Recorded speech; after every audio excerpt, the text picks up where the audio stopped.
Good afternoon, everyone. This is Brandon Mosley, staff with the Planning Department. Today is November 16th, 2022. The time is now 2:30.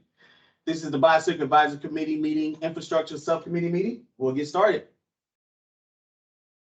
The mission and vision of the BAC to advise and make recommendations to the commission and the director on issues related to bicycling in the city, including but not limited to amendments to the bike plan, bicycle safety and education, implementation of the bike plan, development of strategies for funding projects related to bicycling, and promoting public participation in bicycling.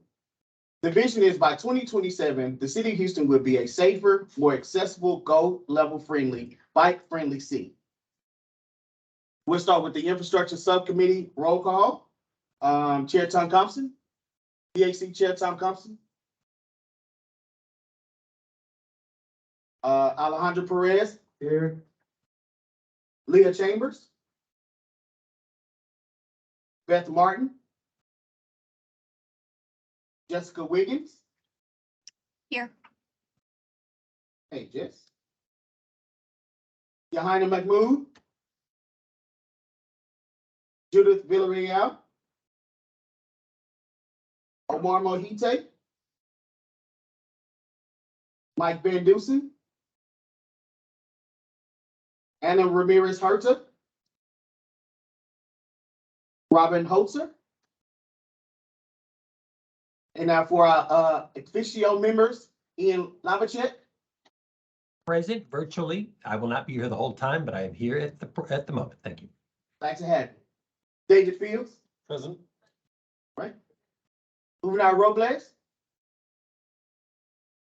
Any other BAC members that are on the call like to be recognized? Hey, this is Amar. I joined in a few minutes late. Awesome. This is Lisa Griffith, Houston Parks Board. Gotcha. I'm Van Dusen. Gotcha, Mike. Trevor Reichman with the BAC. Right. Any other members? All right, here's some Microsoft Team meeting instructions. Our slides and agendas can be found on our website at houstonbikeplan.org, or you can join by phone by dialing 936-755-1521 using ID 172-659-917#. Here's some instructions if you are joining us virtually. Please remember to stay on mute unless identified by the chair. If you're connected through the phone, please mute and unmute by pressing *6. Our agenda is here before you, and we'll start with the director's report. So much. Just a couple of updates on where things are on a few different projects. Number one, the bicycle friendly community application, as you all know, has gone in. They had sent out a survey, which Brandon then distributed. We hope you all distributed as well. We are hoping to hear, it sounds like end of December, beginning of January, about our current status. Fingers crossed, we are hoping and aiming for silver level status this time around. The other one is the Safe Streets and Roads for All federal grant under the Bipartisan Infrastructure Law. As you remember, that is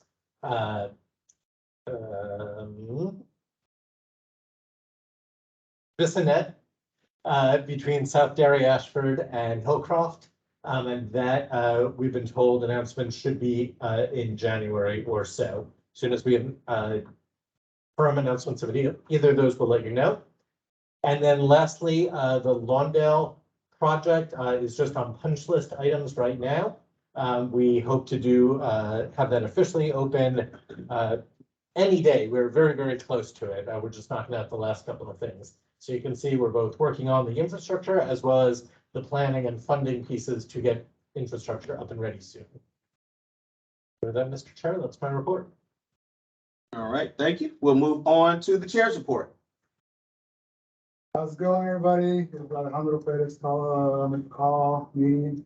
Items that I want to talk about, like bring up for this subcommittee. I know I mentioned these in the last meeting, but I think for record purposes, it's something to look at is bike racks for businesses. Want to make sure that there's something that we're doing on behalf of, the advisory committee to kind of suggest or find a plan to make a bike racks for businesses available, so that way, in all aspects, like planning, public works wise, like all the city stuff, to make things legal for them to do that. Make that, something an issue or something to address. And then, whenever there are, initiatives from other organizations and entities that are involved with the city, I've always had an issue with, trying to understand and where these coming from, because like, when we bring them up here to present, it's kind of like, okay, this is already happening, but, like, how was the feedback gotten, or who were the engineers, or was there any feedback from local writers or something like that, which would make or bring more value to the BAC and what the BAC can offer. So looking forward, I mean, I saw a clip today of Councilmember Evan Shabazz, like, pushing back on a initiative this morning about, a project at TSU that's, where a lot of efforts have been done to make that more bike friendly, and, how we try to mitigate and make these streets safer for people, not cars. So we want to make sure, like, things like that, or those projects can be like not delayed any more than they need to be because a lack of information or misunderstanding of some sort. We needed to bring that forward and make sure that all of those connections are made to make sure that these infrastructure initiatives can be streamlined as quickly as possible. That's my report. All right, thank you, Chair. Then we're going to move to the public comment section. You can send in written comments to the email you see on the screen, bac@houstontx.gov by 5 p.m. the day before a BAC meeting. Comments will be read aloud by staff during the meeting. You can also comment by phone. You can join by dialing 936-755-1521 using ID 172-759-917. Press *6 to unmute when called upon the chair. If you are also joining via Teams, you can type your name in the chat and the chair will call on you. At this time, Chair, we did not have any written comments before the meeting. I have Sharon running the chat for me. Sharon, are there anyone signed up for public comment? There is no one signed up for public comment. Joe Catufo has put a message in the chat, the chair, if you want to acknowledge it. If he sent in information for Councilmember Evan Chavez, the group speaking about. Right. Yes, which Joe put in the chat. Oh, somebody put it in comment? Yeah, so we're gonna read that, or? What? It- It's in the chat. Yes, in the chat. Okay. So just want to know that it's there. It's long. Don't feel obligated to read the whole thing or out loud. We'll save that for the open forum then, I guess. All right, moving along with the agenda, we have a presentation by Trent Rindo, the Houston Parks Board Trail Safety Audit. Trent? Welcome, everyone. Let me share my screen for a short presentation. All right, can everyone see that? Okay, so Houston Parks Board is a nonprofit organization. We're working in partnership with the City of Houston for development of the By Greenways system. And as part of that, we also are performing maintenance along the By Greenway system, all the traditional mowing the grass, picking up trash, graffiti abatement, flood cleanup, but we're also doing conservation work as well. So when we took over or started our maintenance program in 2014, there was about 80 miles of trails existing.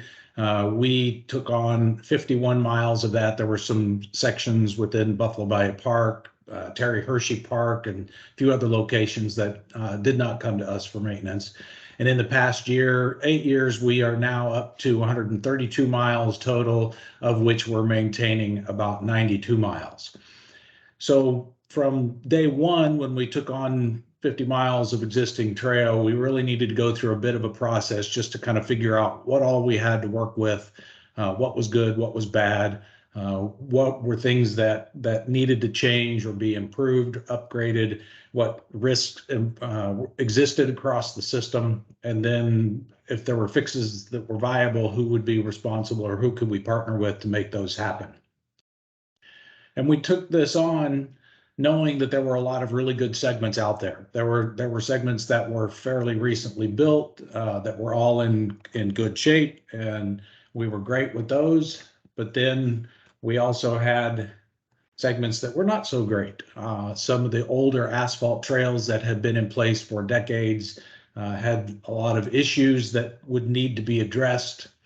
Some of those were also related to storm sewer systems that needed to be addressed as well. We had some retaining walls that had been impacted by slope failures or sinkholes that needed to be fixed. We've also gone in and done some short-term band-aids, so to speak, to buy us some time where we needed to before we could come in and do whole-scale replacements of trails. Sections of trails, for instance, this segment along Sims Bayou between MLK and Scott, we removed the old asphalt trail and replaced it with 10-foot wide concrete. We've also been able to do a few connections underneath street bridges in conjunction with Harris County flood control work. This is under the new Lawndale Street Bridge, where flood control created this large concrete shelf as part of their bridge project. And then we were able to do the connecting trail to allow people to pass underneath the street bridge as opposed to going up and over and across at that grade. But even with the little bit of work that we had done, we knew that we needed to bring in some professionals to help us look at the system as a whole, because it's not just the trail system itself where we interact with streets. There were potentially a lot of points of conflict there. Didn't necessarily understand the best management practices as it relates to the trail system, because we do things a little differently here in Houston versus other places. The data collection, just want to make sure that if we're going to go out and look at it, we were capturing all aspects out there. So we brought in tool design. They partnered with TEI locally as well to go look through our system and figure out what all was out there, good and bad, and map it all. We have photos of all of those locations. And then we dive into the different components of the safety audit, primarily looking, for instance, at trail crossings. So we have 3 different types of trail crossings: those that are signalized, we have unsignalized crossings, where maybe there's a stop sign, maybe not. And then we have the mid-block crossings, which, you know, in my opinion, the mid-block crossings are the most concerned, because people are crossing the street at locations where drivers may not expect them to cross. And with each one of those types of crossings, then you start delving into which issues, for instance, are driver related or trail user related. Maybe it's a lack of awareness. So there's a lot of things that we could potentially do throughout the system to help drivers become more aware, help trail users to become more aware. And then the second part of this is the actual infrastructure, where we have issues in the pavement with the signage that need to be improved or upgraded. So throughout the system, as it existed when we did the field visits for the audit, there were 79 at-grade trail crossings throughout the system. 19 of those are on the high injury network, and 9 of those are at mid-block crossings. So obviously we've got a wide variety of spots throughout the Bayou Greenway system where we have different issues that will have to be addressed. For Braze Bayou, this is just an example, and trying to look at all of the various crossings, the types of crossings. If you're looking at the average daily traffic and the speed of that traffic, whether it's on the high injury network, whether there's a marked crosswalk, whether there are road warning signs, we color coded this in a way to help us try and determine a bit of priority, because a missing sign may not be as high a priority as a bad surface condition, or a place where the amount of traffic is much higher. So we're going at this as a way to try and figure out where are most problematic places so we can deal with those. For the trail access points, so these are places where people get onto the trail or where the trail comes up to the street. There may be a point across the street where people can then continue on with the trail. We do have some informal access points, and again, those are spread out all over the system, and the wide variety of things that we would need to look at, curb ramps, bollards, that kind of thing. Trail condition issues. So this is again, a look at the actual trail itself and where we have issues. Some of this we cannot fix. For instance, flooding. We're not going to be able to stop the flooding, but there are a lot of things on here that can be addressed. You will also see that a large number of these are also related to curb ramps and crosswalk markings. Here's a list of all the different types of issues that we were looking for. So just as a sample of some of the findings, so this is a section of Brays Bayou, and the consultant team was specifically calling out this mid-block crossing that did have proper pavement markings. It does have a proper handicap ramp here. It does have signage along the street. There's signage on the trail. So this was a best practice example. But then conversely, we have a situation like this where it's another mid-block crossing. We have pavement issues. There's a lack of signage. The crosswalk isn't striped properly any longer. So this would be one of those locations where we need to do some additional work. Then we also looked at areas, for instance, this is along Brays near the Med Center, where we've got a severe slope drop off. And so their recommended treatment example, for instance, may be that we have railing installed here, or we regrade this section of the bayou to allow this trail to be pushed back further from that edge to make it a little safer. So they may not have been able to figure out a perfect solution for some of these, but it would certainly help spur the discussion. And then we also talked about some of the operational issues that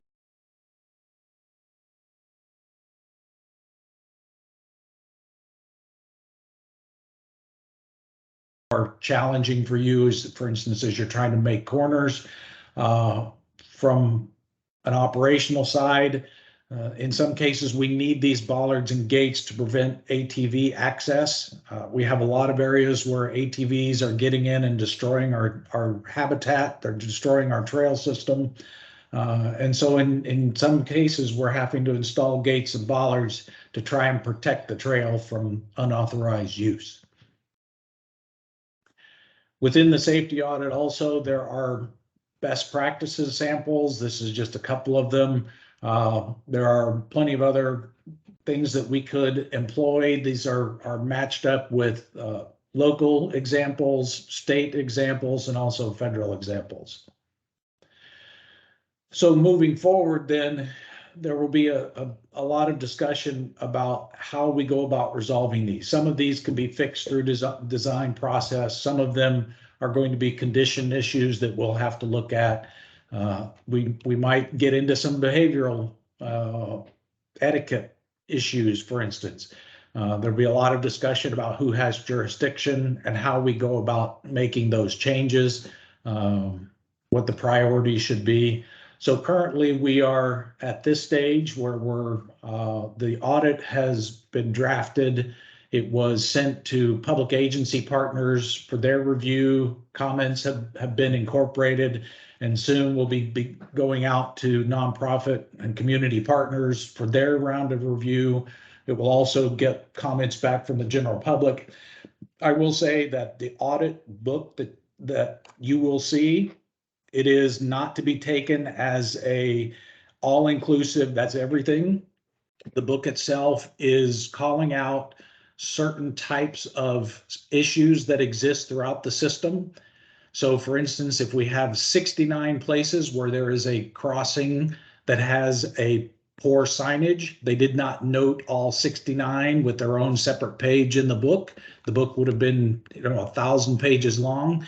This was really trying to say, okay, for this type of issue, here is an example. And there may be multiple examples in there, but not every single location will be noted in the book. But with each one of those, here's an example of the type of issue. Here's a recommendation tied to the best practices. Separately from the book, then there is a GIS component, which we will have internally, which will allow us to actually look at every single one of those spots where there is a particular type of issue. Right. So when the BAC gets the audit book to look at, make comments, just note that every single location where a type of issue exists is not shown in the book, but that does not mean that it is not included into the safety audit. Okay. So from here next, we'll be talking about how we prioritize those. Do we go after the highest risk issues first, or do we go after some low-hanging fruit? Will it be a combination of that? There will also be a lot of discussion about who's responsible for fixing those. Trail issues, certainly that would fall mostly under the Houston Parks Board and our agreement with the city. But for instance, I can't go solve all of the street crossing issues without the assistance of Public Works. So there will be a lot of coordination. We'll have to involve flood control as well, since the majority of these trails exist on flood control property. We'll also have to talk about the funding, the various levels of city, state, federal funding that could be pulled in to take care of these. From there, then we start talking about implementing individual projects or projects that will take care of certain types of issues and working their way through the system.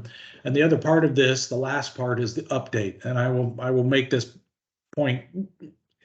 When we did the survey, there was about 90 miles of trail that we were responsible for maintaining. Over the next 4 or 5 years, we will be adding another 40 miles or so that will fall to us. So as new segments come online, we will do an audit of those as well, because we may be building the trail, but that may not be fixing issues that are related to the street where that trail crossed.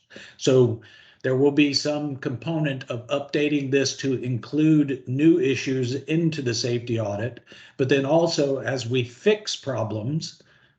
So for instance, if we have a bad surface that we go out and replace with a new surface, then there will be things that will come off of the audit as well. So this audit won't be a fixed, we're going to work on that as the Bible forever. It will be a living, breathing document as we move forward. And with that, I think I've got a few minutes for questions, or Brandon, if you want to put those off, we can put those off.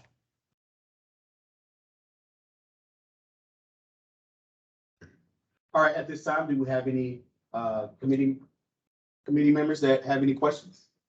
I got a couple maybe. How you doing, Trent? This is Alejandro. I'm with the UHD Bike Club. You've been really helpful with keeping the bike repair station at UHD as operable as possible.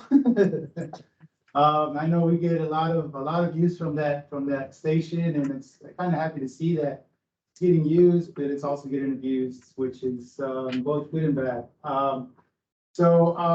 I remember I asked you about, like, other than just emailing your directory, have you come up with a solution maybe for maybe a Google form so that's a QR code on any of the repair stations that, like, if any issue, almost like similar to a 311 request. So one thing I thought about it is really concerning for me is the mid block intersections where the trails run into, that kind of like just drop people off in the middle of the street. And something that I've considered that would be really helpful, that involves engineering and maybe Ian's department, about raising the street up to curb level where it doesn't, the trail doesn't drop riders into the street in a ramp wise position. kind of like something that I think that maybe could be looked at into the safety audit book or addition to. So another one was the park designations. So I know these trails aren't necessarily parks per se, but how the relationship that the Parks Board has with the city, what is this kind of relationship almost? I'm not sure I understand it as fully. And I have one more question is like the, feedback. I mean, I'm pretty sure you're just aware of, is that the Halls Bayou that runs into Keith Weiss Park, since I live in that neighborhood.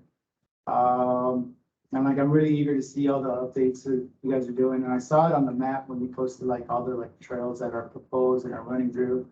So I'm excited to see that happening, but, yeah, I just want to mention that about Halls Bayou.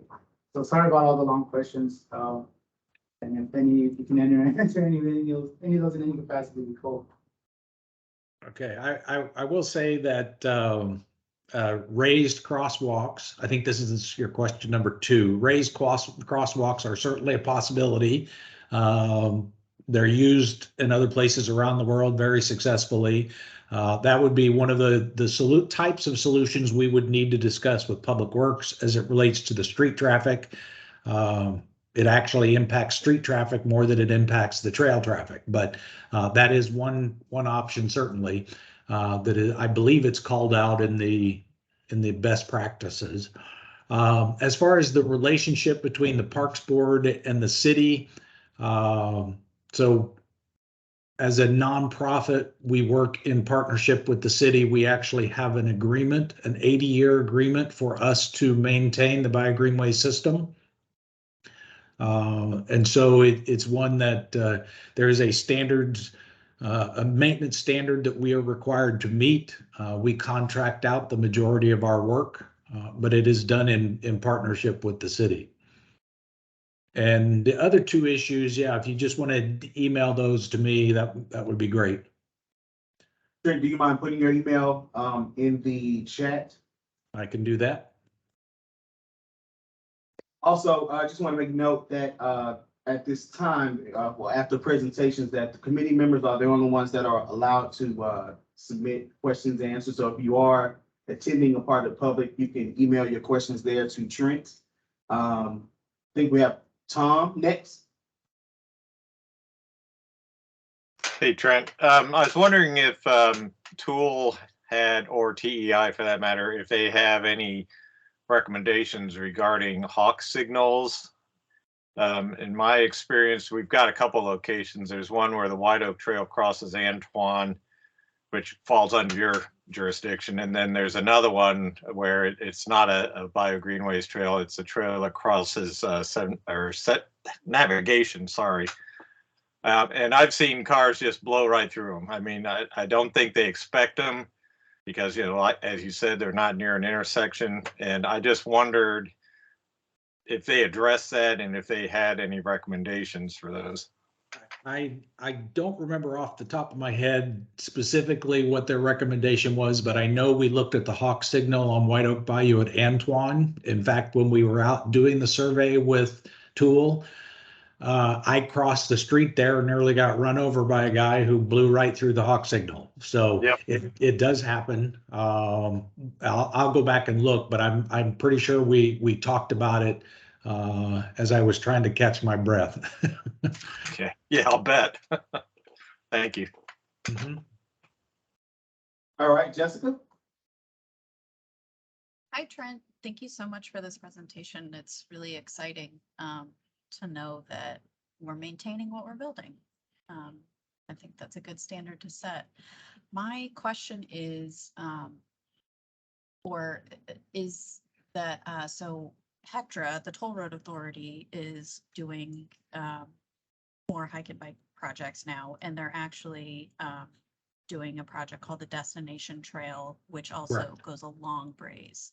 Yes. I was just making sure you know about that, and oh yes, if not, can we connect? Okay, great. Oh no, we've been involved in several discussions with Hector already about that section of trail, about portions of that section of Braze that could be included. There are some additional improvements that we want to do along that section of Braze. So one would be replacing the old asphalt trail from Ardmore to Calhoun with concrete.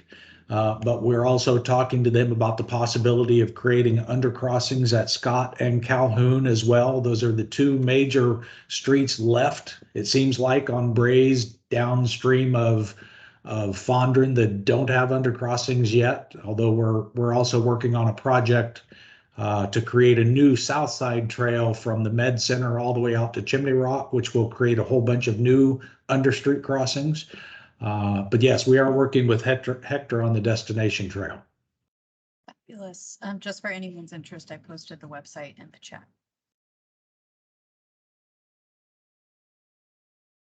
All right, thank you. Amar?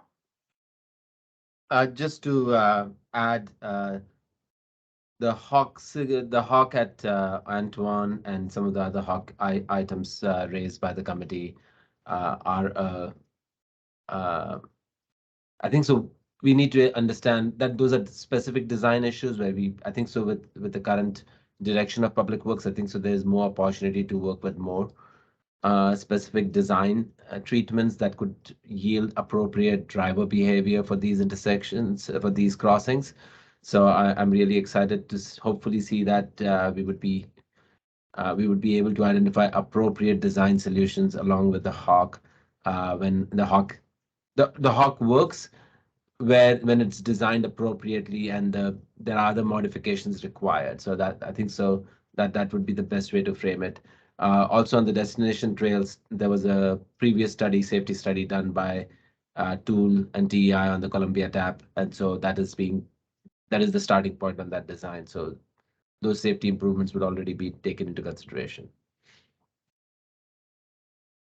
Those recommendations by Tool previously would be taken into consideration. All right, we want to circle back to Tom. Yeah, when are you expecting to make the draft available to the BAC, Trent? Either later this week or early next week. We're teeing it all up. It's a bit of a challenge. It's a fairly sizable document as it is. It's about 160 pages, and we ran into some trouble sending it out to our public agency partners in that there were some network security things related to size of documents that wouldn't allow them even to go download it from box.net. So we're trying to work through some of those issues. We may have to compress it into multiple files just to make it so it can get out into people's email boxes. But I would say the goal is definitely before Thanksgiving to have it out to those groups. Yeah, give us something to do over the holidays. That'd be great. Thanks. It's lovely reading. All right, we'll finish up here with Jessica. Just one more question. You said that in your timeline, you were going to go out to community groups and partners. Has that occurred already, or do you have a general timeline for when that might happen? So first round was public agencies. The next round will be nonprofits and community. So for instance, the BAC, Bike Houston, there's probably 5 or 6 different neighborhood trail groups that are out there as well. We'll also send it to Herman Park Conservancy, Memorial Park Conservancy, Buffalo Bay Partnership, groups like that. So there'll be I guess it's probably about 20 different groups that will be getting this next round of reviews. And then from there, it will be posted on our website for general public to review and make comments. Great, thank you. All right. Sure, we appreciate that presentation. Thank you so much. If you don't mind, I think I'll get those slides from you. I'll send a follow-up email so I can add it to the final package, and we'll have it on our website. Okay. Right.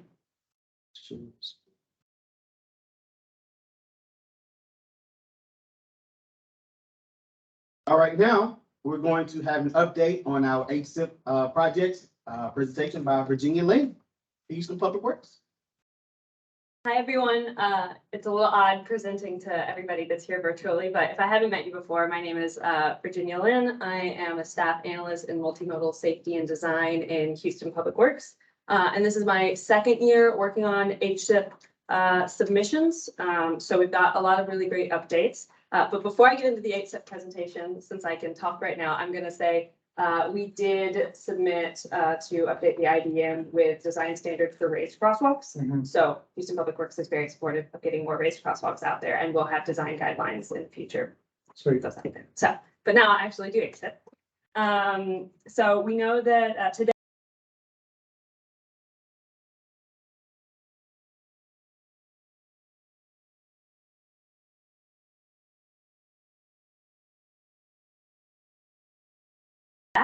But however, I want the main focus today to be the bicycle facilities that have been approved through this program so far.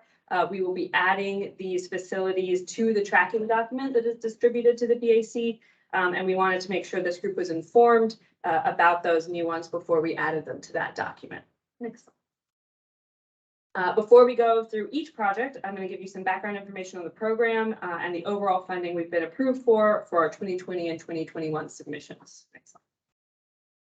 You do not need to read all this text, but generally just want to share that this is a federally funded TxDOT managed funding source that is directly tied to the number and severity of crashes we have on our roadways in the Houston district. Next slide. There are 7 emphasis areas and submissions address at least one of these issues. As you can see, one of these emphasis areas is vulnerable road users, pedestrians, and pedal cyclists. This is an improvement from the 2020 in the 2022 call for submissions, whereas the 2021 call for projects only identified older road users and pedestrian safety as emphasis areas that would account for vulnerable road users. Next slide. Our submissions are focused on those infrastructure-related emphasis areas highlighted here. Next slide.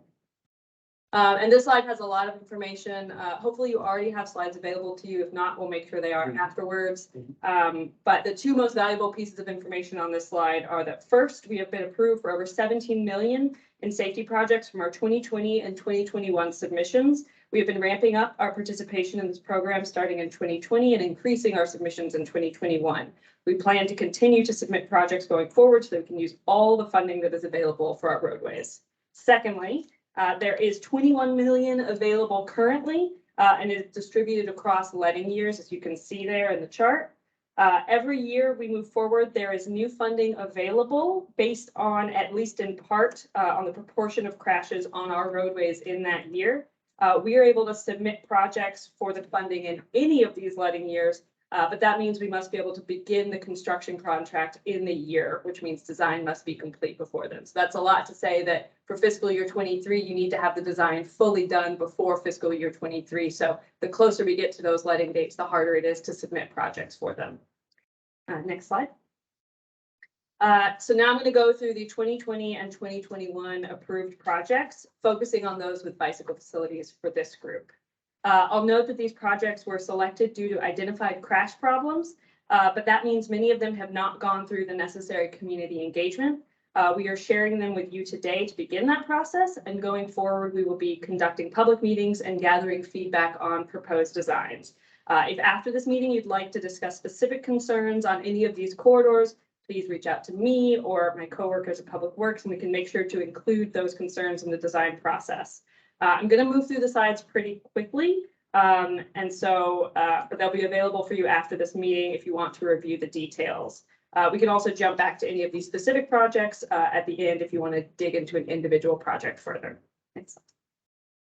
Of the approved approximately 4 million in 2020 submissions, 1 project includes a bicycle facility. Next. And you can see it highlighted in the northwest on this map. It's West Little York in the Acres Home Super Neighborhood, and it does include multiple high-injury network segments. Next slide. So this is the part where I'm going to start moving through a little quickly for each of the projects, but this was the 2020 approved bicycle facility submission. It is West Little York from TC Jester to Wheatley. And there is a example design there, but we are still very much actively working on this concept. But it is currently being considered as a protected bidirectional bikeway 2 travel lanes and a center turn lane. Next slide. For 2021, you can see we have increased from 1 to 7 approved projects that include bicycle facilities. Next slide. These are highlighted on the map here. Of those 7, 4 of them include high injury network segments, and 47% of the approved 2021 funding is for projects that include bicycle facilities. Next slide. And now we're going to power through these, but again, we can come back to any of them. The first one is a short segment of shared use path on Barker Cypress, covering a section that does not currently have any sidewalks or shared use paths getting across the dam here to connect existing facilities. Next slide. This is Dunvale from Westheimer to West Park. And this is going to be the standard treatment you see in the submission in the bottom right-hand corner. This is going to be the standard treatment you're really going to see on most of these segments, which is center turn lane, 2 vehicular travel lanes, and protected bicycle lanes. Next slide. This is Glenmont from Westward to Royalton. Similar treatment. Next slide. Irvington from 610 to Hardy Toll Road, a significant, this is quite a long corridor we're really excited about. It includes a median, so no center turn lane. Next slide. This is Lawndale.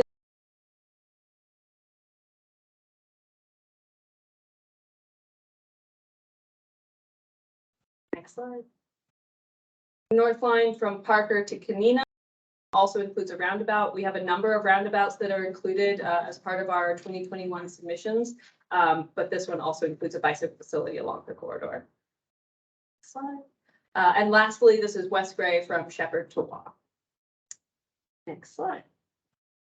So now I'm going to move to, this is the end, I'm going to move to that 2022 submission selection process. Next slide. So this map shows all the fatal, serious injury, and non-incapacitating injury crashes in the Houston district in 2019, 2020, and 2021. As everyone on this call knows, we have a serious crash problem on our streets. But because of these so many crashes, there are seemingly infinite projects that could be completed in infinite locations in our region. So it's very easy to find those qualifying crashes, but it's a bit more difficult to prioritize the projects. Lastly, but certainly not least, it is key that we prioritize these projects in an equitable way. For 2022 project selection, we are heavily relying on our high injury network, and within that, the high injury network priority segments. I'm not sure if you've visited our high injury network web map recently, but it's been updated to include these priority segments, which are fairly visible in this image in dark red, but you can go visit the web map and see them for yourself. They're the 26.5 miles of the high injury network that have 2 or more traffic deaths, high severe crash frequency, and at least 1 severe pedestrian crash. Within these 26.5 miles, we are focusing on those segments in areas of Houston that have been historically disadvantaged and under-resourced. The metric we're using for that is the CDC's Social Vulnerability Index. It's shown in orange on this map. We are currently developing concepts for each of those high injury networks that fit into those categories. We are also submitting projects for new high crash locations that may or may not be reflected in the high injury network. The high injury network's data is from 2014 to 2018, and this crash data that we're using is 2019, 2020, and 2021. So we're looking at new high crash locations as well. We also plan to submit systemic improvements, which are safety projects that will improve safety along a corridor or in a region with a specific treatment throughout, such as safe pedestrian crossings. These submissions will still be focused on our high injury network. Lastly, we have requested external submission from PERS's, management districts, Metro, Houston Parks Board, and other public stakeholders like those groups. While we have to prioritize these submissions alongside our internal projects, these entities increase the overall capacity of the city to use the available HSIP funding by having their own budget for design, as well as the ability to enter into an advanced funding agreement with TxDOT. Next slide. All submissions will include proven safety countermeasures like the ones you see here. So many of our favorites are on there, including bike lanes. Next slide. And then lastly here, the city of Houston must submit our 2022 projects by December 2nd, 2022. We expect to find out which projects have been approved for funding in the fall of 2023, though no announcement date has been set yet. Next. And that's it for me. I'm here to take questions, as well as I believe Ian Lavacek is still available virtually. So. Virginia, that was awesome. Thank you so much. We appreciate it. At this time, we'll see if any committee members have any questions. If you're on virtually, you can just raise your hand and Chair calling. All right, so also really good to hear, money's coming in. Safety improvements are on the horizon. So I guess now is more important than ever to kind of get feedback on what locations we're gonna focus on in the high injury network, is it? Right, is that right? For this year's submissions, we are focusing on those priority segments in the high injury network that are at the top 25% of the social vulnerability index. Okay. Just quite specific, but it really helps us narrow down the locations and focus on existing data sources we have for crashes. Okay, so the information's already there then. Right? For this year's submissions, what we're focusing on, yes. Okay, cool. And then we got a few committee members that have questions, hands up. Who was first? Whoever you want. It's Tom. Yeah, let's see it, Tom. Tom? Yes, thank you. I had to miss part of the presentation. I had a very important call come in, but I didn't gather if there was a process for public input or suggestions as to locations to be included. I saw that, kind of your criteria there.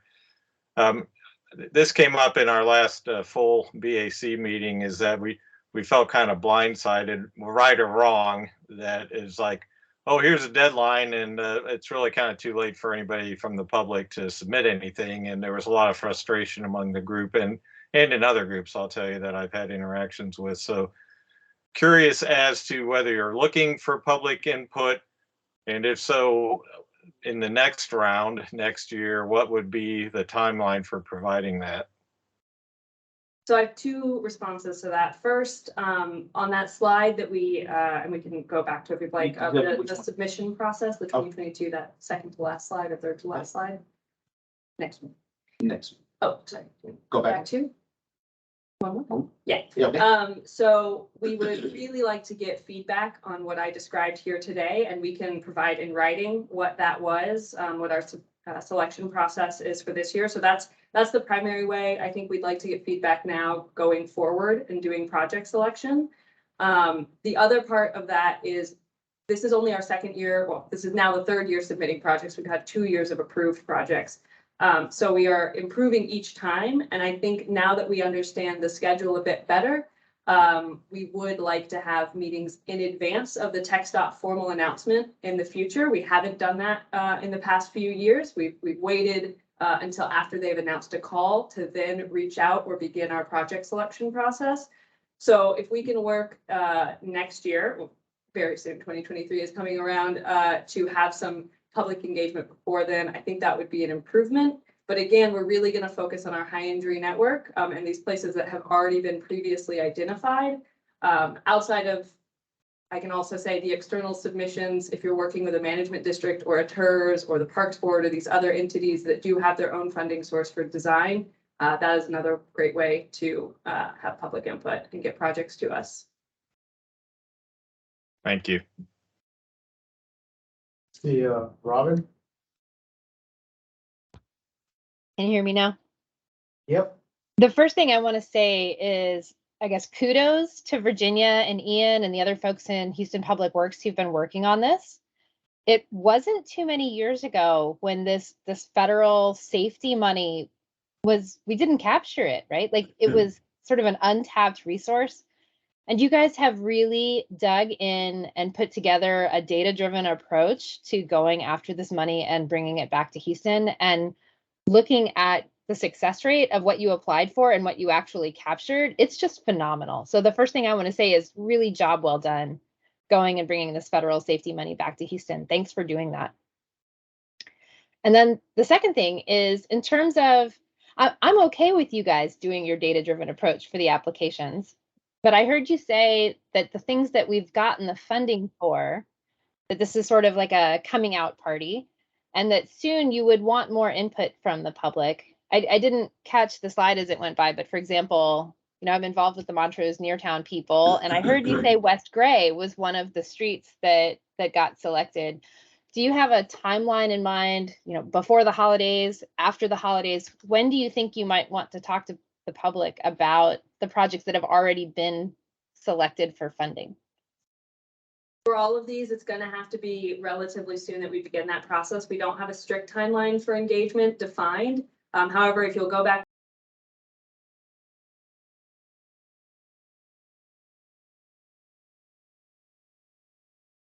completed, which means we need to do engagement prior to and during that design process. So that gives you the latest possible timeline. But really for all of these projects move pretty quickly based on the letting dates of the approved funding. So soon. Great, thank you. Jessica? Yeah, just kind of echoing the first part of what Robin said. This is really exciting to, for so long having heard, there's not enough money for this, there's not enough money for that, hey, look at all this money we have and here's how we're spending it. My question is, well, I just got sidetracked on how great this was and now I've forgotten my question. Maybe come back to me. I'm sorry. You can just keep giving us compliments. Okay, well, oh, this is my question. So, one of my hopes, and I'm really glad that you guys are incorporating social vulnerability index into this, because I think that one of the challenges with these projects is that there has to be a local match. Even if it's small, there has to be, whether it's the city or somebody else has to provide that match. And I'm hoping that we're just exercising care to also, like you said, spread these projects equitably, and really, give areas that don't necessarily have the privilege of a TERS or a management district to invest in their infrastructure, that, we're looking at that too. Yeah, absolutely. That is why the main focus of our submissions is on those segments of those priority segments in the top quartile SVI areas. We will still look at submissions in other places, but that is absolutely our focus.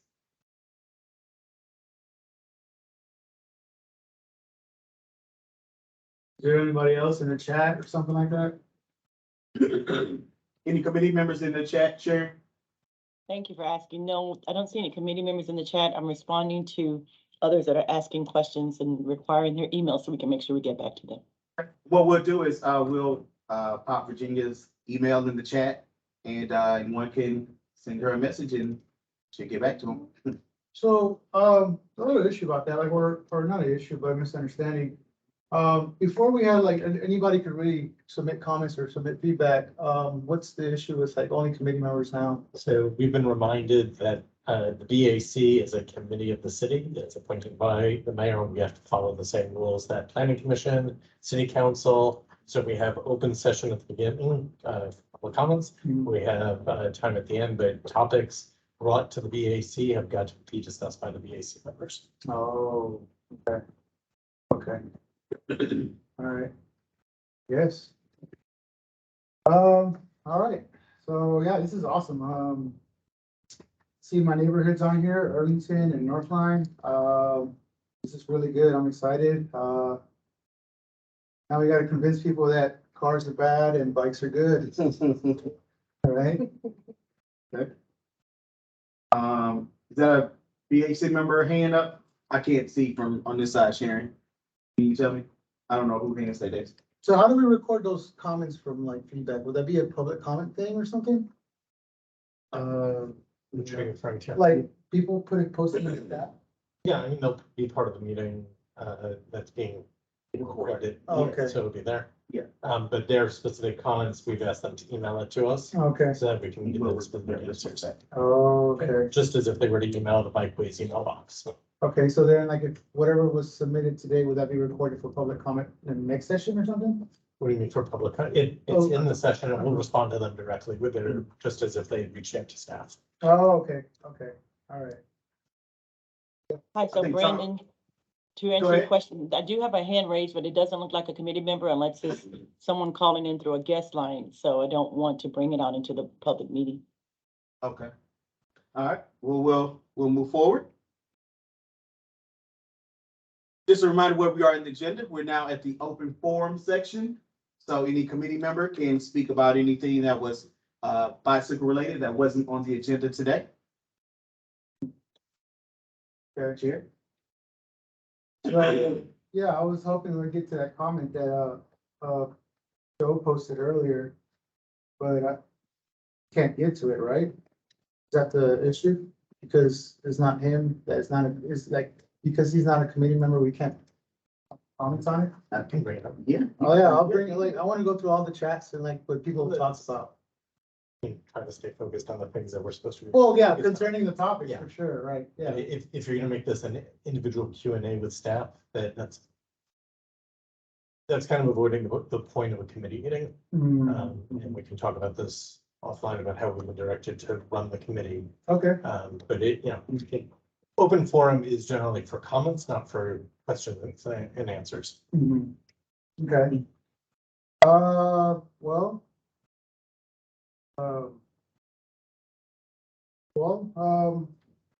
Concerning what I brought up earlier about the, like elected officials kind of missing information or not, being informed of decisions about what we're doing with, kind of Vision Zero and, high injury networks, how are, what, I guess, I don't know, what do you, since you guys are in departments and whatnot, what do you think we missed on our council member, not recognizing or having, what would you say, concerns with like what she considered a logistical nightmare about, like, having cars like crowding the streets by reducing lanes from 2 to 1, I think, from that project that was, proposed in agenda item 28 today, with in the council committee member meeting, city council meeting.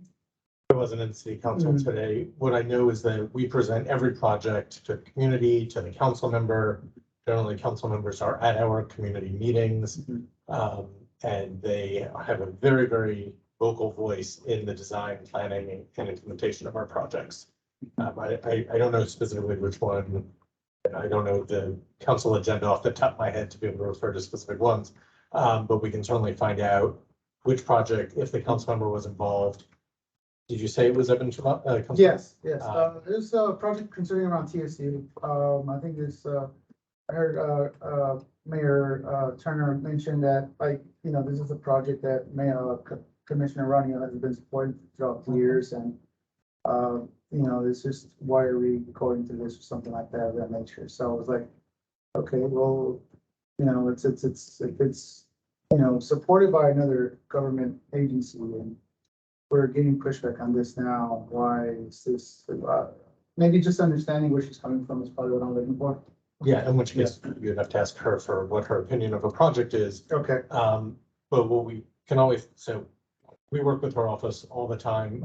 As this committee knows, we're working on a future project on either Cleburne or Blodgett, extending west from that area. We've been working with the community for a couple of years on that now. And her office has been up to date on all of it.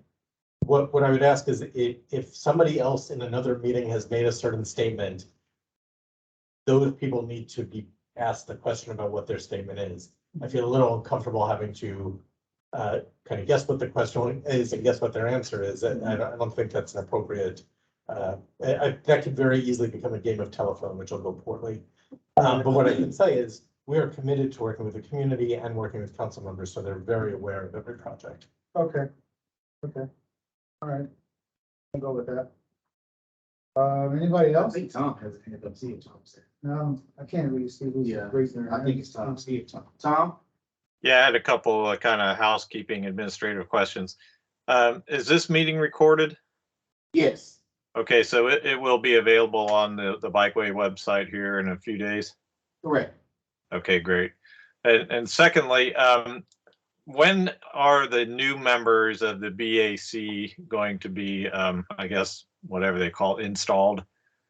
So we are working right now on the list of reappointments or new appointments for proposal to the mayor's office of boards and commissions. Staff makes recommendations, they go through it all, and they let us know last year, I want to say it was March. Yeah, it was late last year, I think it was March. So I can't commit another department to when they will let us know, but we're working through that process right now. We literally just got everybody's packages who wanted to be part of it and who wasn't sure just a week or two ago. Yeah, so we're working through that right now. Okay, and so my next question is kind of tied to that, or it's not really a question. Well, it kind of is.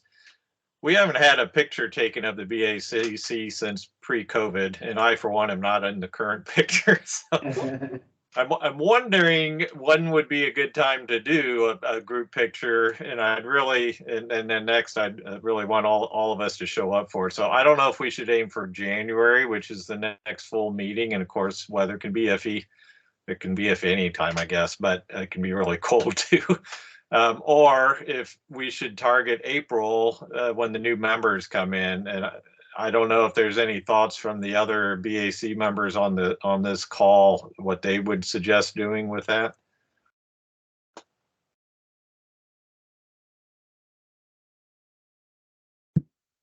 The simple response could be, it could be both January and April. We could get 2 pictures with the current board and then the future board.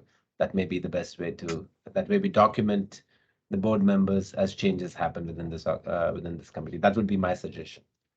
I like that, Omar. I think that's a good idea. And I'd really like everyone to show up. I know it's kind of a pain to get downtown, especially for folks that are still working, which isn't me, because I'm retired. So, but we can think of some incentives. I'll get the first round at whatever bar people go to afterwards. I'd be happy to do that. But yeah, I'd really like to do that. I think that's a great idea, Mar, to have one both in January and again in April. So let's have some ideas on, incentives for people to come downtown for the meeting.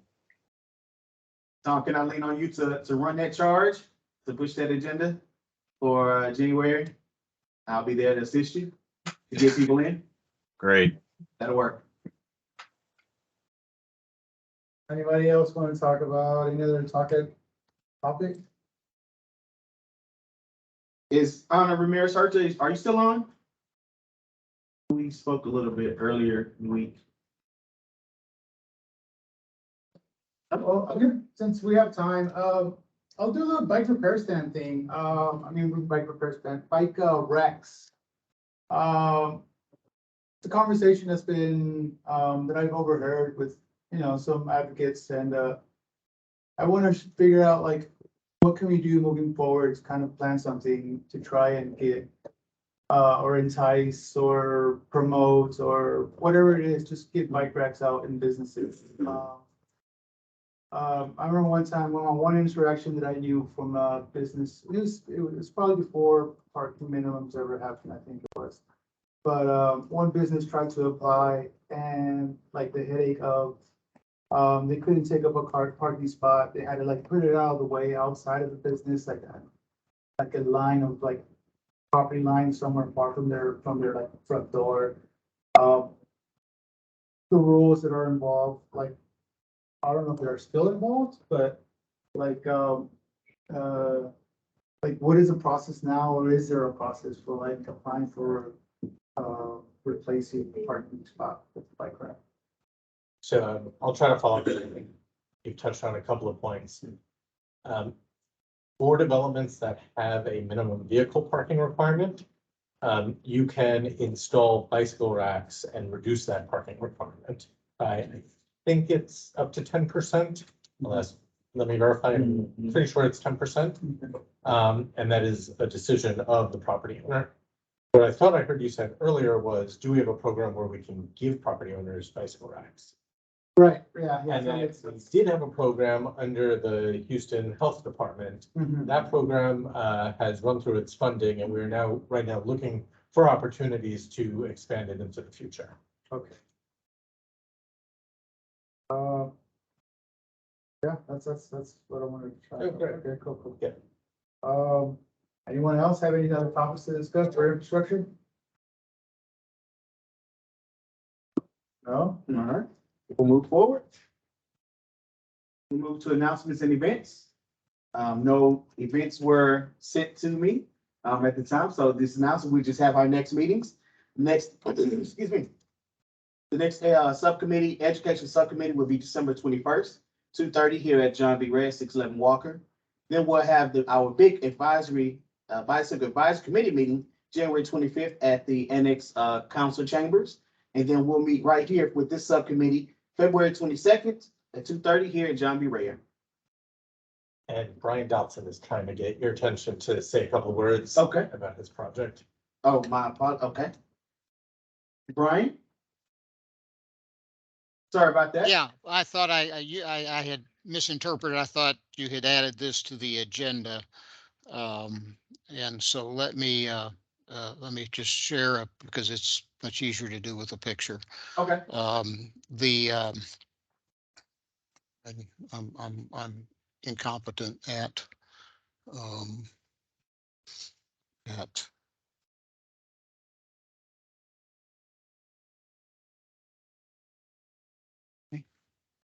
so the have been doing some development work lately on getting a connection from White Oak Bayou to the Spring Branch Trail. And I know this is really hard to see, but there's a potential to make a connection from 11th Street over to Schwartz Park, which is located between it's located just to the west of Bingle. And big thing about this is it leverages that safe crossing that TxDOT built under 610, currently unmarked. The bike route instructs you to go around it instead of through it. And it is in an area that has a lower socioeconomic criteria. Goes by 3 schools and 3 parks, so it's got some attractiveness. And what we've done lately is, if I can get there's the slide, is looked at, okay, what are the options to make a connection, okay, and essentially building a shared street route, which would not involve very little or no heavy construction. Okay, looks like it could be done for 100,000 or even less. If we did basically convert it's really there's existing bike route that is low comfort along West 12th and also along Westview. If those were converted to high comfort, now you're looking at somewhere on the order of $2.5 to $3 million. And there are, of course, other alternatives. Houston Parks Board for the Spring Branch Management District, they had estimated about $4.5 million to go Kempwood and I think 34th up. And I know this map's really hard to see, but up there, and there is an option along Brickhouse Gully, which hasn't been looked at in detail and would be quite a bit more expensive. The reason that I wanted to point this out is that we had talked to Joe Catufo and Greg Nady, and I talked to Peter Eccles with planning a while back, and it just didn't seem like there's any mechanism to do this other than the $3 million option. And I wanted to point out that we are that not having a way to make big connections like this that may not be high comfort, but connect some pretty important endpoints and go past some pretty important destinations through some pretty important neighborhoods. We're maybe leaving some opportunity on the table. So that's all I wanted to say to show what this, what kind of choices it is we are making when we say that it has to be high comfort or we're not going to look at it. That's all I had.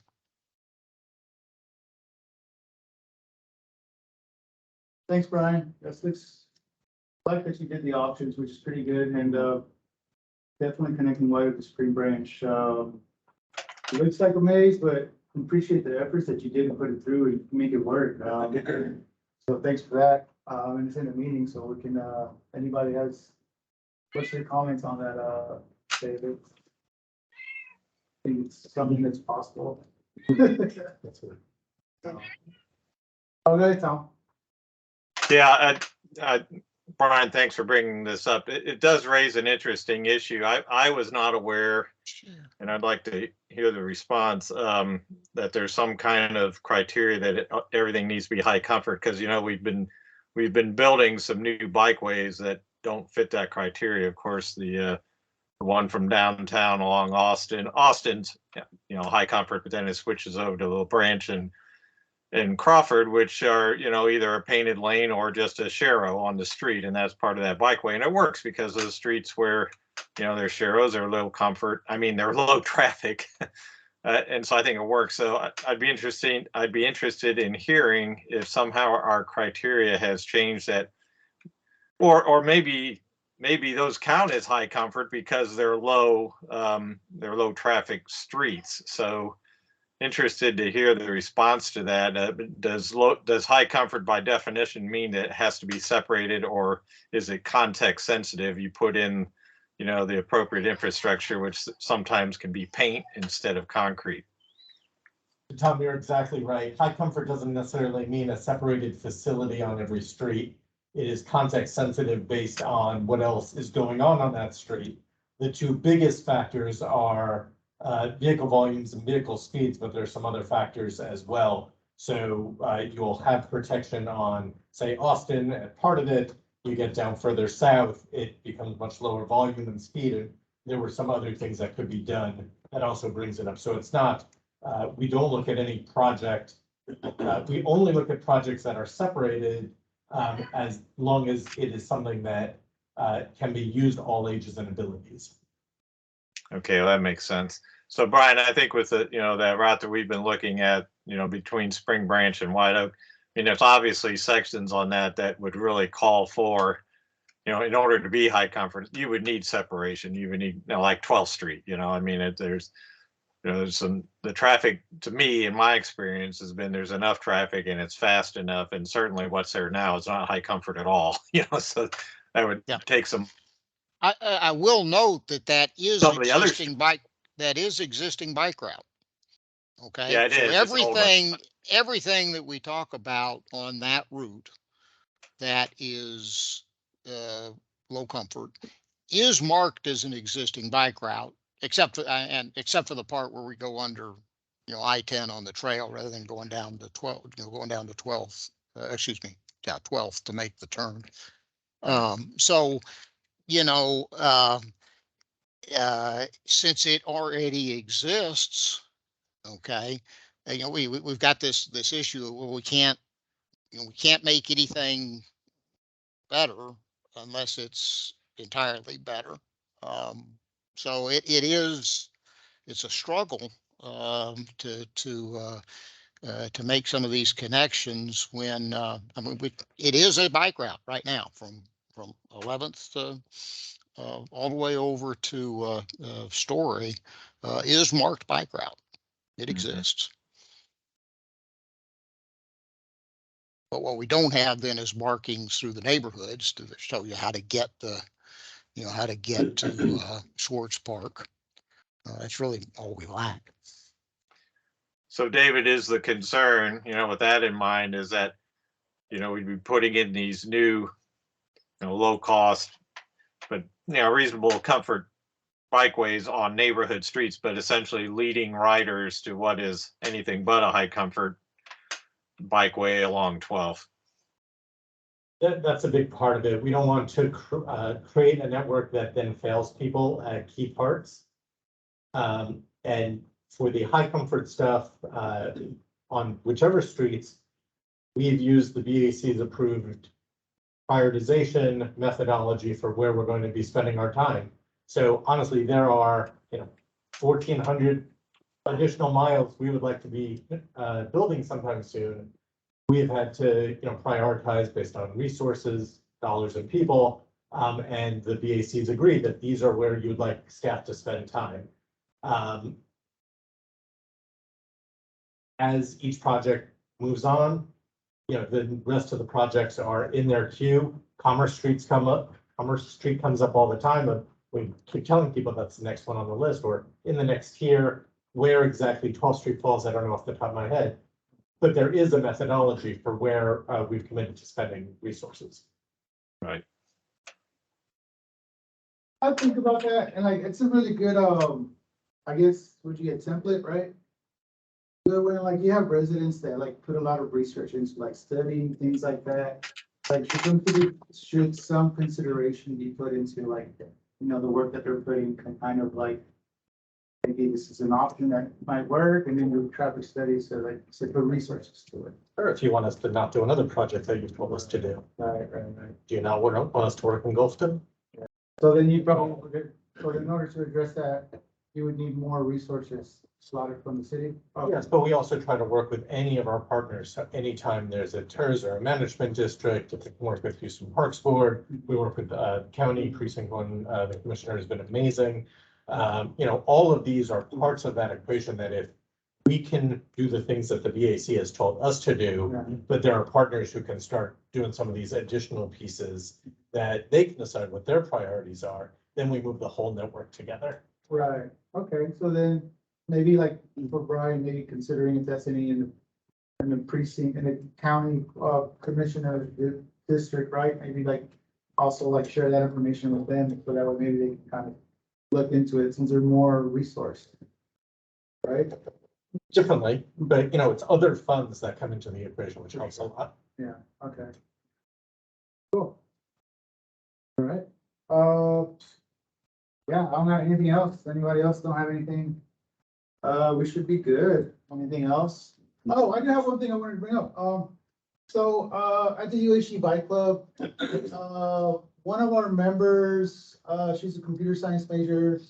And if anybody is a programmer, she's building a program to kind of record cyclists passing by, which I think would be a really good opportunity for somebody.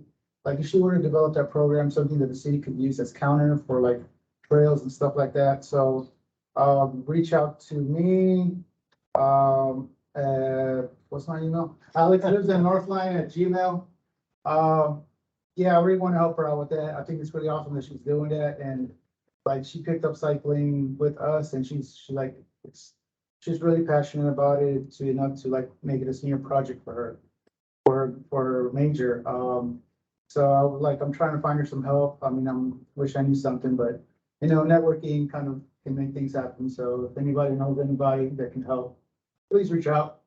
We may not be able to help on the technology of. Right, she's developing a program. She just wants information about the bike plan or what we built. Well, and stuff, we're happy to help her. Right, because she asked me for she needs data, right? So she needs pictures of cyclists, and I've been known to record or take pictures of people anytime I'm out in the streets, taking pictures of people, and that kind of helps with her program. So it's something that she's looking to kind of develop, which I support, and just being that we're all like-minded people, maybe somebody knows somebody. Yeah. Good. All right, and that's it. All right, thank you, everyone. Have a rest of your good afternoon. Happy Thanksgiving, everyone. Happy Thanksgiving. Bye. Thanks, everybody.